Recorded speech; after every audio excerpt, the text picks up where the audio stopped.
দেখো কড়াইতে কেমন কিশমিশগুলো টোবা টোবা হয়ে ফুলে উঠেছে। এইবার এর উপরে দিয়ে দেবো কুচনো সবজি।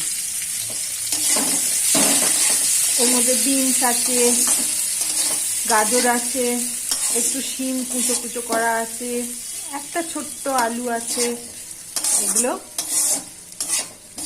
নাড়াচাড়া করব। কম আছে বেশি আছে আমার সবজিগুলো করা হয়ে গেল। এইবার এতে আমি দেব ভেজানো চিঁড়ে। ঠিক আছে, চিঁড়ে দিয়ে একটুখানি নাড়াচাড়া করি। তারপর এতে দেব একটুখানি মশলা, ওই জিরে, গরম মশলা, এগুলোকে একদম মিহি করে গুঁড়িয়ে রেখেছি, একটু নেড়ে ওইটা একটু দিয়ে দেবো।